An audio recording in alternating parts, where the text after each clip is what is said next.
भाजपा का हाल भाजपा से भी हुआ है। जिन्होंने वोट दी थी वो आज अपने आप को ठगा हुआ महसूस कर रहे हैं।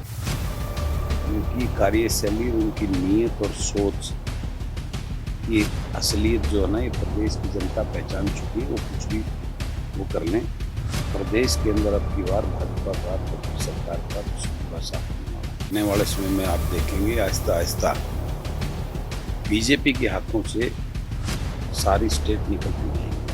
बड़े शर्म की बात थी जिस प्रकार से विधानसभा के अंदर उस दोषी मंत्री के पक्ष में जिस प्रकार से हरियाणा प्रदेश सरकार के मुखिया ने मैच को जबरदस्त थपथपाते हुए ये ऐलान किया था कि संदीप सिंह को नहीं हटाया। संदीप सिंह दोषी है तो उसको बख्शेंगे नहीं। जो उनका रूप देखा वो नारी शक्ति का अपमान था, सरेआम और खुलेआम। 9 साल बीत गए, अब जनता याद नहीं आई मुख्यमंत्री। बड़े बड़े सपने दिखाए थे, कहीं घर के सपने, कहीं 15 लाख के सपने, कहीं कुछ गरीब के, सिवाय उसको बड़े सपने दिखाकर वोट लूटने के अलावा जनता और प्रदेश के साथ धोखा करके 2 बार सरकार बढ़ा ली।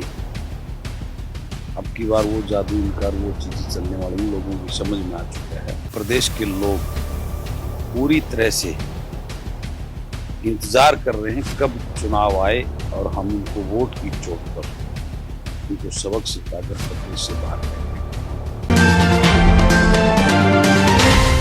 नमस्कार। इस वक्त हमारे साथ महम से निर्दलीय विधायक चौधरी प्रहलाद सिंह कुन्नू जी है। कुन्नू साहब, पहले तो बहुत बहुत स्वागत है बिंदास हरियाणा पर आपका। Thank you. साहब, तमाम राजनीतिक मुद्दों को लेकर आपसे बातचीत करूंगा, लेकिन सबसे पहले जिस प्रकार कर्नाटक के नतीजे आए और यूं देखा जाए कि पिछले 6 महीनों में जिस प्रकार बीजेपी को दूसरा बड़ा झटका लगा है, हिमाचल का हम रिजल्ट देखे या फिर कर्नाटक का देखे, कैसे देखते हैं आप इन नतीजों में? देखो, ये नतीजे इस बात को दर्शाते हैं कि देश अब बदलाव चाहता है। खाली बातों से पेट भरने वाला नहीं है। जो बड़े बड़े सपने, बड़ी बड़ी बातें देश में और प्रदेश में लोगों को दिखाई गई हैं, वो धरातल पे कहीं नजर नहीं आई। और अब जो है पूरे देश में, हर प्रदेश के अंदर लोग जो है आज महंगाई से पीड़ित हैं, बेरोजगारी से पीड़ित हैं, करप्शन से पीड़ित हैं। यानी किसान जो है आज बर्बाद होता जा रहा है। आज व्यापारी, आज के जिस प्रकार का माहौल देश के अंदर है उससे परेशानी में है। उन सब बातों का जो है ना, एक जनता का रोष वोट के जरिए ये रिजल्ट, उसका नतीजा है। आज जिस प्रकार का मैंडेट कर्नाटक में कांग्रेस को मिला है, मैं उसके लिए बधाई देता हूं। कांग्रेस पार्टी के सभी कर्नाटक के नेताओं को और कांग्रेस के शीर्ष नेतृत्व को कि उनकी कड़ी मेहनत और उनके प्रयासों ने जनता को अपनी तरफ प्रेरित करने का, आकर्षित करने का काम किया है। और मैं उम्मीद करता हूं कि वो अपनी जो भी वादे जनता के सामने करके, उनको कर्नाटक की जनता ने इतना भारी मैंडेट दिया है, उन वादों पे खरा उतरते हुए कर्नाटक देश का एक प्रमुख स्टेट में आता है, एक रिच स्टेट में आता है, एक एजुकेटेड स्टेट में आता है, एक वो कहते हैं प्रगतिशील स्टेट में आता है। तो कर्नाटक का मैसेज पूरे देश में बहुत बड़ा मैसेज है ये। और क्योंकि कर्नाटक में बीजेपी के बाद दूसरी जो है एक मजबूत संगठन पार्टी वो कांग्रेस ही थी, तो इसलिए वहां पे लोगों के सामने बीजेपी के बाद विकल्प कांग्रेस ही था। उस विकल्प को लोगों ने सिर माथे लगाकर आज ये इतना बड़ा मैंडेट दिया है। ये बीजेपी के शीर्ष नेतृत्व की हार, क्योंकि वहां का चुनाव बीजेपी के शीर्ष नेतृत्व ने अपना चेहरा आगे करके चुनाव लड़ा है। तो ये हार भाजपा के शीर्ष नेतृत्व की है और ये पूरे देश में बहुत बड़ा इसका संदेश जाएगा। आने वाले समय में बहुत ही महत्वपूर्ण स्टेट हैं राजस्थान, मध्य प्रदेश, छत्तीसगढ़, इनके नतीजे भी इस परिणाम के आने के बाद में प्रभावित होने वाले हैं। साहब, मेरा ये इसी सवाल पे मानने वाला था, क्योंकि कर्नाटक को कहेंगे जिस तरीके से एजुकेटेड कहें या फिर प्रगतिशील कहें उस राज्य के रूप में देखा जाता है, और कहीं ना कहीं ये भी कहा जाता है कि कर्नाटक जो है वो कहीं ना कहीं ट्रेंड सेट करता है कि क्या ट्रेंड आगे रहेगा। तो कुंडू साहब, आपका क्या मानना है, 2024 के जो चुनाव होने, खासकर हरियाणा में, क्या इसका प्रभाव देखने को मिलेगा? निश्चित रूप से इसका प्रभाव पूरे देश में, मैंने बोला है ना, कर्नाटक में विकल्प एकमात्र कांग्रेस ही थी, इसलिए वो ना, बाकी स्टेट वाइज डिफर रहेगा। लोगों की नाराजगी भाजपा सरकार से, उनकी कार्यशैली से, महंगाई और बेरोजगारी और अन्य तरह की पीड़ित जिस प्रकार से त्रास्त लोगों को किया गया है सरकारी कार्यशैली से, उससे लोगों की नाराजगी बीजेपी से, और फिर स्टेट वाइज जहां जो पार्टियां हैं, कहीं कांग्रेस है, कहीं स्टेट की रीजनल पार्टीज हैं, उनको इस चीज का बहुत बड़ा बेनिफिट मिलने वाला है, इसमें कोई डाउट नहीं है। और जिस प्रकार का ट्रेंड पीछे हिमाचल में था, ये कर्नाटक का आया है, आने वाले समय में आप देखेंगे आहिस्ता आहिस्ता बीजेपी के हाथों से सारी स्टेट निकलती जाएंगी। और मुद्दों पे मैं आपसे बातचीत करूंगा, हरियाणा की बातचीत करेंगे, लेकिन इस वक्त कर्नाटक के बाद जो सबसे बड़ा मुद्दा, जंतर मंतर पर 23 अप्रैल से लेकर लगातार हमारे महिला पहलवान या पहलवान वहां बैठे हैं, आप भी जंतर मंतर होकर आए थे। हालांकि ब्रिजभूषण के जो है वो बयान दिल्ली पुलिस ने दर्ज किए हैं, कैसे देखते हैं आप पूरे मामले को, क्योंकि लंबा समय बहुत ज्यादा हो चुका है?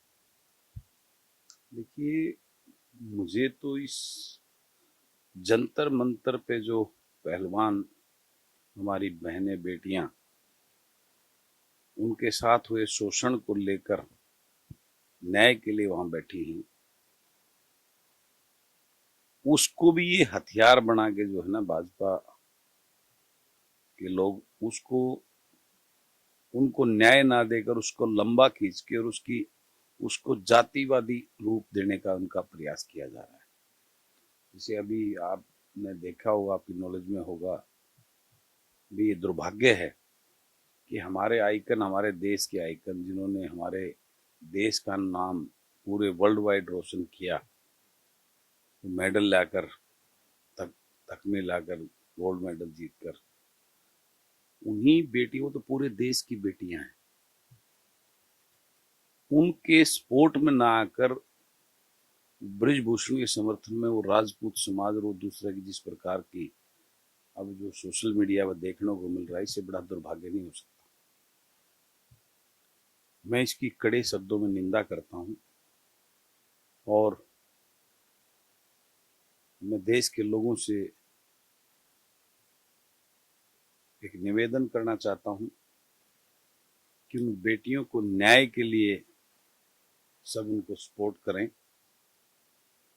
और इसको जातिगत जहर घोलने का हथियार ना बनने दें। सब आपने ब्रिजभूषण का बयान भी सुना होगा, कुछ दिन पहले उन्होंने बोला था कि बात सिर्फ यौन शोषण के आरोपों की नहीं है और बात ना ही मुझे यहाँ इस पद से हटाने की है। उन्होंने सीधा सीधा नाम लिया कि भूपेंद्र सिंह हुड्डा और दीपेंद्र सिंह हुड्डा का रचा रचाया खेल है और पूरे षड्यंत्र के तहत कहीं की लोगों को यहाँ बिठाया हुआ है। मैंने बोला ना, उनका नाम लेकर, और मैं तो भूपेंद्र और दीपेंद्र जी को भी आप सबके माध्यम से कहना चाहूंगा, वो अगर उनकी मंशा इस प्रकार का इसमें को राजनीतिक खेल खेलने का है, तो उसको बंद करके वो दिल और आत्मा से हमारे हरियाणा की इन बेटियां जो देश का गौरव है, उनके साथ हुए बर्ताव और उनकी अस्मिता के साथ हुए खिलवाड़ के लिए, उनको न्याय दिलाने के लिए जो करें, इसमें राजनीति को ना घुसने दें और इसको जातिगत मोड़ ना देने दें। साहब, एक ऐसा ही मामला हरियाणा में भी चल रहा है, आपने विधानसभा में इस मामले पे कहने की मुद्दा उठाया था, विपक्ष की बात करें, कांग्रेस की, उन्होंने भी कहीं ना कहीं इस्तीफा मांगा था कि जो खेल मंत्री संदीप सिंह का इस्तीफा लिया जाए ताकि जांच हो सके। अभी कुछ दिन पहले महिला कोच ने फिर आरोप लगाया था कि कहीं ना कहीं मुझे जान से मारने की कोशिश की गई है। उन्होंने भी संदीप सिंह पर यौन शोषण के आरोप लगाए हैं। लंबा समय बीत गया है, कैसे देखते हैं आप? मैं ये देखता हूं, जो भाजपा के नेता भारतीय जनता पार्टी के एजेंडे में जो नारी सशक्तिकरण, बेटी बचाओ बेटी पढ़ाओ की जो बातें हैं, वो क्या है, इस बात की असलियत उनसे दर्शाती है। क्योंकि संदीप सिंह के मैटर की अगर बात करो तो बड़ा हरियाणा के लिए बड़े शर्म की बात थी कि जिस प्रकार से विधानसभा के अंदर उस दोषी मंत्री के पक्ष में जिस प्रकार से हरियाणा प्रदेश सरकार के मुखिया ने मेज को जबरदस्त थपथपाते हुए ये ऐलान किया था कि संदीप सिंह को नहीं हटाया जाए, जबकि एक प्रदेश का मुखिया होने के नाते जो बड़ी बड़ी बात करते हैं, उन्हीं बेटियों के साथ फोटो सेशन करवा कर अखबारों में, टीवी चैनल में खबर बनवाने वाले हमारे वो मुखिया, प्रदेश के मुख्यमंत्री जी, उनका फर्ज ये बनता था कि हम उन बेटियों को, अगर उनके साथ न्याय हुआ और हमारे मंत्री ने अगर हमारी उस बेटी के साथ में, कोच, महिला कोच के साथ में कुछ ऐसा दुर्व्यवहार किया है, तो उसकी ईमानदारी से जांच करवा कर हम, अगर संदीप सिंह दोषी है तो उसको बख्शेंगे नहीं, ये बनता था। लेकिन जिस प्रकार के बचाव में प्रदेश के मुखिया, हमारे हरियाणा के मुख्यमंत्री जी ने जिस प्रकार से एक अहंकार में और जिस प्रकार की विधानसभा के अंदर जो उनका रूप देखा, वो नारी शक्ति का अपमान था, सरेआम और खुलेआम अपमान था। वहीं कुल्लू साहब अगर हम बात करें, आप भी लगातार कहते हैं कि आप, मैं आपके फादर साहब की बात करूं तो कहीं ना कहीं सेना में रहे, वो देश की सेवा उन्होंने की। लेकिन जिस प्रकार पूर्व राज्यपाल सत्यपाल मलिक ने जो गंभीर आरोप लगाए कि कहीं ना कहीं पुलवामा में जिस प्रकार हमारे सैनिकों की शहादत हुई, उसमें सरकार की तरफ से बहुत बड़ी लापरवाही थी, कैसे देखते हैं आप? देखिए, उस मामले को मैं, मेरे नजरिए से, जो मेरा अपना वो है, पूर्व गवर्नर आदरणीय सतपाल मलिक जी बहुत बुद्धिजीवी हैं और उन्होंने इतनी बड़ी जो बात कही है उसके पीछे कुछ ना कुछ तो वजह, रीजन होगी। लेकिन एक सवाल जो लोगों के जहन में है, वो शायद मेरे भी जहन में है, मैं उनका बहुत सम्मान और आदर करता हूँ, हमारे बहुत आदरणीय हैं, वो प्रेरणा स्रोत हैं हमारे। उनके जीवन से और उनकी कार्यशैली से हमें बहुत कुछ सीखने को हमें मिलता है, हम उससे सीखते भी हैं। लेकिन उनकी जो बेबाक अंदाज और जो उनकी शैली रही है, मेरा ये मानना है कि उस समय रहते उस चीज को अगर वो करते, उसकी आवाज बुलंद करते, तो ज्यादा बेहतर होता। आज लोगों के मन में उनके प्रति उसके लिए ये एक बहुत बड़ा सवाल है। मैं खुद उनकी किसी मंशा पे, उनकी बात पे कोई डाउट नहीं कर रहा हूँ, लेकिन ये एक बात लोगों के बीच से मेरे को सुनने को जरूर मिली।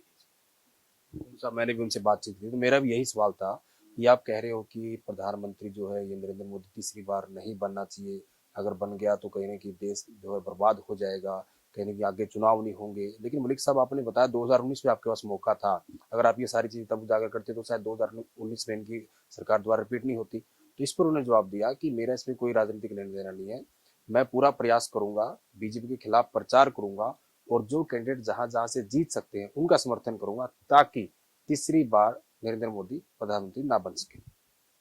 वो उनकी अपनी सोच है और उनको करना भी चाहिए, जो उनका मन कर उनको लगता है कि ये अच्छा है तो वो उनको करना चाहिए। और मैं मांगूंगा अगर वाकई में ही वो इस बात से हैं तो वो उनको आगे बढ़कर इस बात के लिए खुलकर जो बातें बोल रहे हैं उसमें उनको करना चाहिए, निभाना चाहिए। साहब, अगर देखा जाए तो क्योंकि चुनाव जो है जो 2024 में, लेकिन चुनावी कहने की बिसात वो बीत चुकी है।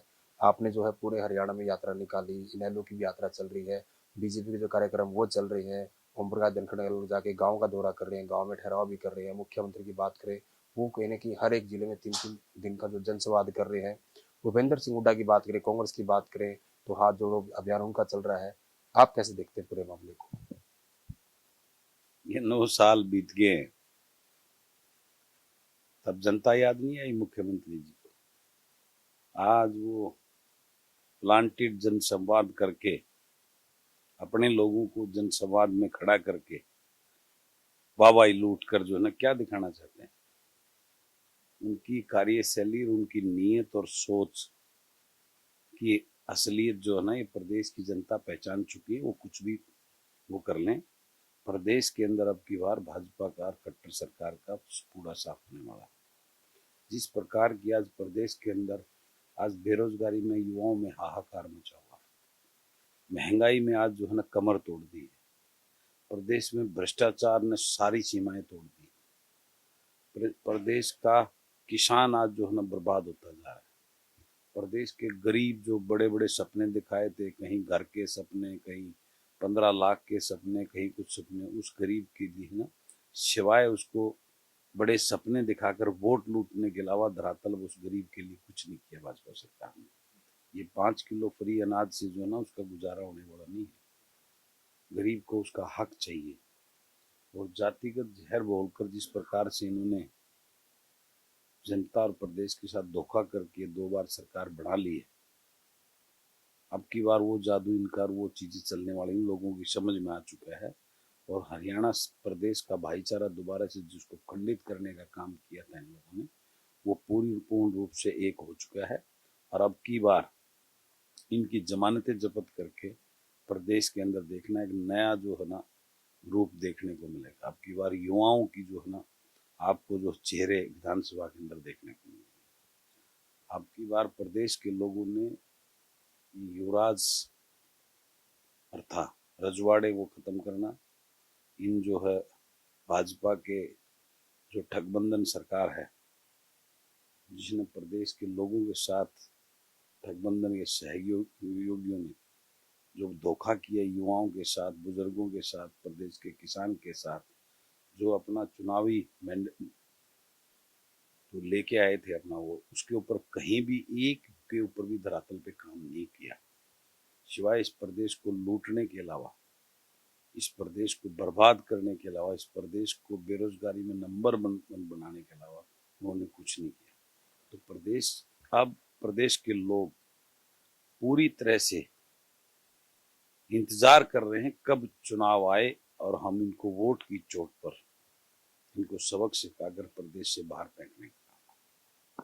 एक कुंडू साहब, मेरा आपसे सवाल है, क्योंकि गठबंधन का आपने जिक्र किया, अभी हाल ही में कुछ दिन पहले मुख्यमंत्री ने जो बयान दिया वो आपने भी सुना होगा कि हरियाणा में बीजेपी की सरकार है, जेजेपी की सरकार नहीं है। और जहां तक पेंशन की बात है 5100, उन्होंने कहा कि हम इनकी बात ये नहीं मानने वाले, जो बीजेपी का मैनिफेस्टो था 3000 वही उसी को पूरा करेंगे। लेकिन जिस तरीके से 10 अगर जेजेपी के विधायकों की बात करें, सिर्फ आप इकलौते ऐसे निर्दलीय है जिन्होंने समर्थन नहीं दे रखा, बाकी सब निर्दलीय के साथ है। मुख्यमंत्री का इतने समय बाद ये बयान देना कैसे देखते हैं आप? ये कुछ भी कर लें, इनका एजेंडा प्रदेश के लोगों को डिवाइड करने का है। और इनका एजेंडा, इनको ये इस बात का एहसास हो चुका है कि जो इनकी ठगबंधन का जो साथी है, वो जो वादे करके प्रदेश में झूठ बोल के लोगों के साथ, युवाओं को जो है ना रोजगार का, बुजुर्गों को 5100 पेंशन देने का जो वादा करके आया था, और अनेकों जो वादे अपने मैनिफेस्टो में ले लोगों को सपने दिखा के आया था, वो धरातल पर कहीं नहीं, सिवाय इस प्रदेश को लूट कर, इस प्रदेश को बर्बाद करने का। इस बात का पूरे प्रदेश की लोगों ने जिन्होंने वोट दी थी, वो आज अपने आप को ठगा हुआ महसूस कर रहे हैं। आज प्रदेश के अंदर जजपा का हाल भाजपा से भी बुरा है। इस बात का एहसास भाजपा के नेतृत्व को, मुख्यमंत्री मनोहर लाल खट्टर को हो चुका है कि इनको साथ रखने से सिवाय नुकसान के कुछ नहीं होने वाला। तो इस प्रकार की स्टेटमेंट देनी उन्होंने शुरू की है। लेकिन वो कुछ भी स्टेटमेंट दे ले, प्रदेश की जनता इन दोनों दलों को माफ करने वाली नहीं है। दूसरा मेरा अंतिम सवाल है, आपने हरियाणा में जन जागृति यात्रा निकाली, उसके बाद कहीं न कहीं ऐलान किया था जींद की धरती से कि मैं बहुत जल्द हरियाणा में नई पार्टी बनाऊंगा और बहुत सारे युवा ऐसे लोग जो मेरे साथ जुड़ेंगे, तो कितना उस पर काम हो चुका, कब ये आप बड़ा धमाका करने वाले हैं? देखिए, मेरा उस पर निरंतर काम चल रहा है और उसी कड़ी में हमने जो है ना जींद के अंदर अपना ऑफिस भी ढूंढ लिया है।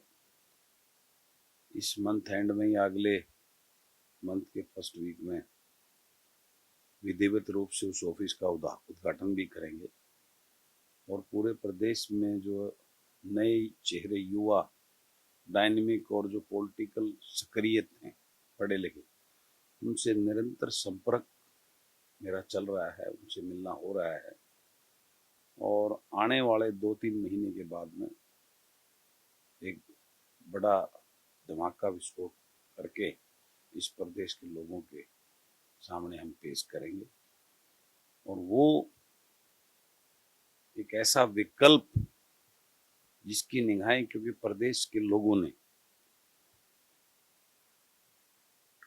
जो कांग्रेस का राज भी देख लिया, इनेलो जजपा का राज भी देख लिया और भाजपा ने जो सारी सीमाएं पार कर दी उसका राज भी देख लिया, प्रदेश के लोगों के सामने कोई विकल्प नहीं है आज और वो ऐसे विकल्प की तलाश में उनकी निगाहें हैं। आज किसी की हवा नहीं है प्रदेश के अंदर, प्रदेश के अंदर सिर्फ भाजपा और जजपा से नाराजगी है।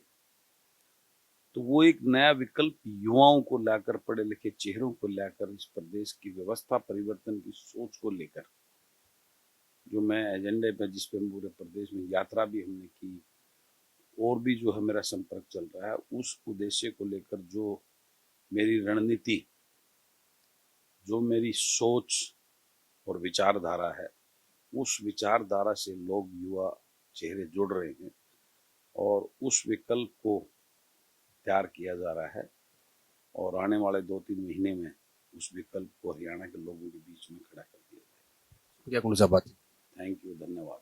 तो ये थे विधायक बलराज सिंह कुंडू, जो हमेशा बेबाक तरीके से अपने बयानों के लिए जाने जाते हैं और तमाम मुद्दों को लेकर बलराज कुंडू ने हमारे साथ बातचीत की। और खासकर जहाँ तक बेटियों की बात है, क्योंकि अगर हम सरकार की बात करें, बेटी बचाओ बेटी पढ़ाओ, इस तरह के स्लोगन, इस तरह के नारे दिए जाते हैं, लेकिन देश की वो बेटियां, वो पहलवान जिस तरीके से लगातार लंबे समय से बैठी है, बलराज कुंडू का साफ साफ कहना है कि सरकार उनको न्याय दिलाने की बजाय जो कहीं ना कहीं दोषी लोग हैं उनको बचाने का काम कर रही है। उसके साथ साथ बलराज कुंडू का ये भी कहना है कि आगामी विधानसभा चुनाव से पहले एक बहुत बड़ा धमाका ये करने जा रहे हैं। जैसे हमने पहले भी कहा था कि बहुत जल्द हरियाणा में एक और नई पार्टी का उदय होने वाला है। वीडियो जर्नलिस्ट विकास कुमार के साथ सुरेंद्र नैन, बिंदास हरियाणा।